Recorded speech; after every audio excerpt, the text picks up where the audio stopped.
कासव इकडे हळूहळू हळूहळू आलं, सशाच्या जवळ आलं आणि सशाकडे बघून म्हणाला, जिरली का आता? सशाला काय सुचे ना, कासव त्या पाण्यात उतरलं. आता कासव पाण्यातच परमैरानं पुढे गेलं, शरीर जिंकलं, घोषणा पुन्हा चालू झाले. अरे येऊन येणार कोण? कासव दादा शिवाय आहेच. आता मात्र ससा घरी गेला, विचार करू लागला, अरे एकदा तो जिंकला, एकदा मी जिंकलो, एकदा तो जिंकला, पुन्हा मी जिंकलो. असं जर आयुष्यभर स्पर्धा लावत राहिलो तर आपली प्रगती कधी होणार? म्हणून सशाने मनामध्ये संकल्प केला.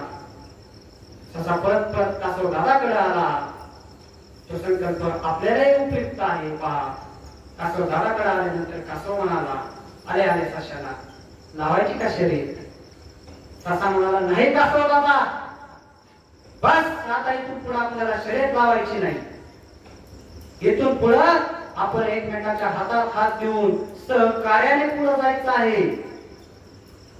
ससा म्हणाला, जिथे रस्ता आडवळणी येईल, जिथे रस्ता दगड धोंड्याचा असेल, ज्या रस्त्याने काटे कुपाटे असतील, ज्या रस्त्याने कासव दादा तुला चालता येणार नाही, त्या रस्त्याने मी तुला माझ्या पाठीवर घेईल. आणि कासव दादा जिथं नदी आडवी येईल, जिथं मला पोहता येत नाही, त्या नदीमध्ये कासव दादा तू मला पाठीवर घ्यायचं. जर आपण दोघं एकमेकाला सहकार्य केलं तर आपल्या पुढे दुसरा कोणीच विजय होऊ शकत नाही.